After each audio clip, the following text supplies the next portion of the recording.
Saya Babang Pacul, saya petugas partai. Ya, nama? Al-Harkan. Al-Harkan. Ya, izin mau tanya 2 pertanyaan. Yang pertama, tadi kan menyambung soal ada yang diskusi soal anak ya, penyiapan, disiapkan tangga, timeline tank sendiri. Gitu. Tapi kan kita nggak bisa memungkiri hari ini cukup banyak yang suksesi dalam politik gitu.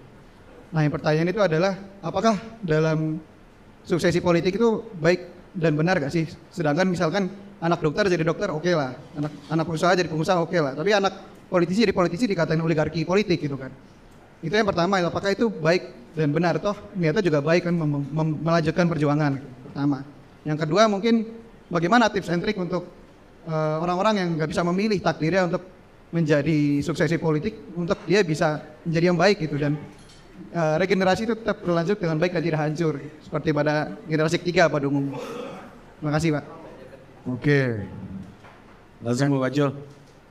Yang pertama, anak pimpinan politik itu dianggapnya oligarki. Tapi anak dokter jadi dokter nggak apa-apa. Ya. Mungkin anak masih nggak apa-apa, kali nggak boleh itu istri, terus istri 1, istri 2.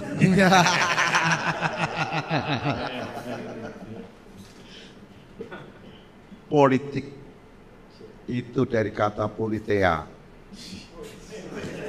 Ini agak berteori dikit supaya kelihatan agak pinter. Politia itu memakmurkan masyarakat kota dulu. Jadi politik itu dalam arti ideal itu berusaha memakmurkan rakyat. Di dalam kerangka praktis, politik is rebutan kekuasaan. Dengan kita punya kuasa, kuasa ini mau dipakai apa? Untuk memakmurkan rakyat atau untuk suka-suka sendiri? Suka-suka gengnya, kelompoknya. Kan begitu? Jadi sesungguhnya kalau kita bicara siapapun yang sesungguhnya. Nih, saya baru dapat cerita kawan pulang dari Azerbaijan. Bu Agustin itu baru pulang dari Azerbaijan, kita diskusikan bagaimana negara Azerbaijan nanti di kotanya. Itu yang berkuasa keluarga. Tetapi rakyatnya makmur. Sentosa tidak ada kekurangan apapun. Semua happy. Hal-hal dasar tercukupi. Sekolah gratis, makan tersedia, kemudian kesehatan gratis. Jadi apa? Di sana, udah hidup sudah tinggal nunggu mati aja. Itu kata Bu Agustin, nggak ada dinamika. Kenapa dia berpikir begitu? Karena dia juga Korea. Gak bisa ngelanting lagi. Semua udah happy. Jadi apakah itu kemudian dinasti? Sebenarnya nggak ada masalah bagi itu. Kalau dia punya kemampuan. Tetapi kalau hanya untuk kuasa happy-happy aja, ya mohon izin lah. Kemudian dia punya kuasa tapi kapasitasnya nggak memenuhi syarat, ya susah lah. Gitu loh. Nah itu yang kita uji keputusan politiknya, Adinda. Ibas, keputusan politiknya kita cek. Puan Maharani, keputusan politiknya kita cek. Kan gitu. AHY, keputusan politiknya kita cek. Siapa lagi? Gibran nanti, keputusan politiknya kita cek. Gampang keputusan politiknya itu di Solo sana gampang dicek. Punya kapasitas apa enggak? Jangan kemudian sentimental. Melihat wajah cantik, gua pilih. Diku anak-anak cerdas. Gen Z. Milenial. Cerdas. Tapi jangan pendek-pendek. Ceklah putusan politiknya. Kalau putusan politiknya itu memang besar, kita oke. Kalau enggak, bedaklah APBD-nya langsung kelihatan. Bedak APBD-nya. Bedak APBN-nya. Langsung kelihatan kemana saja angka-angka rupiahnya. Nah dari situ baru ketahuan ini kepalanya isinya apa. Karena kepala daerah itu kekuatannya di APBD. Presiden kekuatannya di APBN. Begitu bos. Dan kebijakan politik tentu kebijakan politik kan bukan DPR. Dengan kayak undang-undang. Itu kira-kira. Jadi kemarin ketika fit and proper test di Komisi 3 soal hakim MK, gue dikritik.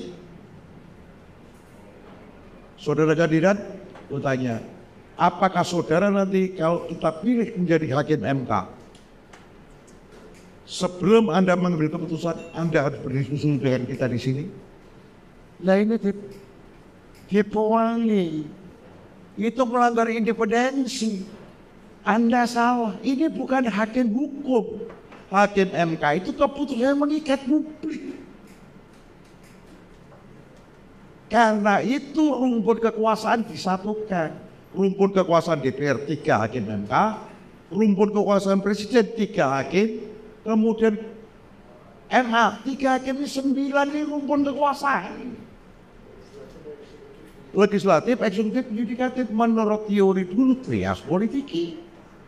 Trias politika, Pak. Nah, ya apa? Trias politiking. Oh ya kalian Iya. ini biasa lah orang PDI keliru biasa.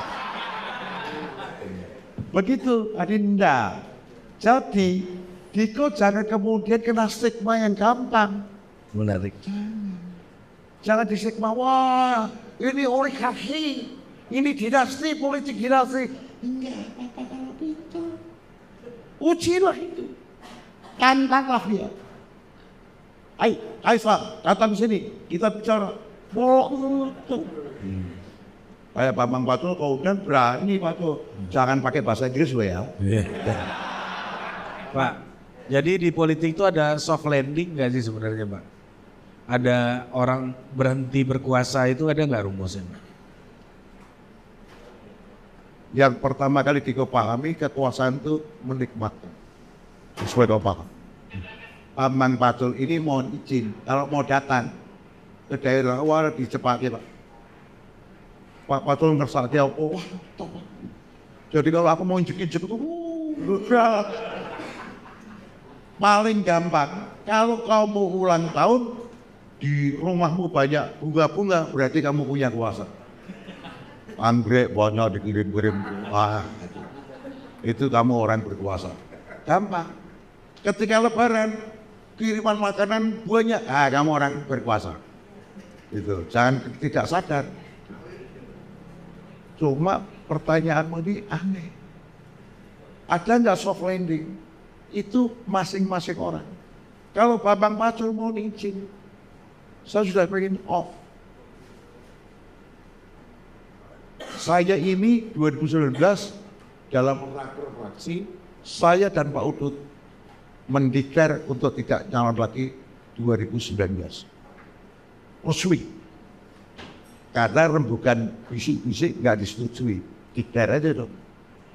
Gue dipanggil lah gitu, nggak bisa maju lagi, izin terakhir ya.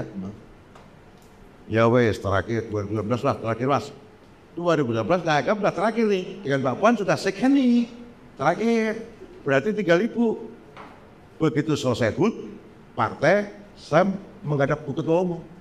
Mohon izin untuk tidak ditugaskan di DPR. Ini terus story. Kenapa Pak Pacul? Kenapa nggak jawab? Aku harus berhenti. Ada waktunya berhenti. Ketika usia 67 harus berhenti. Itu loh. Aku minta pada ketum. Pacul ngomong kosong dari DPR orang belum. Saksinya Pak Oli Dondo Kambe dan Pak Pramono Anung ada. Mohon izin Ibu nggak jawab. Mas Pram memperjelas maksud Pak Pacul untuk jadi ini. Ibu tidak jawab. 7 Mei hari Minggu ketika nomor urut pendaftaran caleg-caleg ini aku ikut bicara juga di situ. Ada saya. Ini nama Bambang Pacul kok, Mas Pacul nggak ada ini. Kata Mbak Puan, masuk. Ya aku atur Ibu. Tuh, Mbak. Ya udah masuk. So ini menjawab pertanyaan dia. Nomor 1 itu Mbak Pinka. Aku sudah nggak ada namanya. Mbak Pinka tuh putrinya Mbak Puan, Putrinya Mbak Puan, cucunya Bu Mega. putrinya Bu Mega. Kalau Izinnya? Pak Mega Mumu. Aku udah off itu. Saya ada nama. Nomor 2-nya Bu Agustin itu. Dapilku itu. Satu dapil dengan aku waktu itu. Nomor 3 Pak Dolfi. Udah kamu nomor 2 aja. Enggak. Nomor itu bagi kawan-kawan kan kehormatan. Gitu loh. Bagi kawan-kawan kehormatan. Karena sistem liberal, Bapak udah paling bawah. Karena apa? Papa sudah punya pride lagi. Buat apa bangga-bangga, udah nggak ada gunanya. Cuma mereka kasihan dikasih lagu nomor 4. Itu.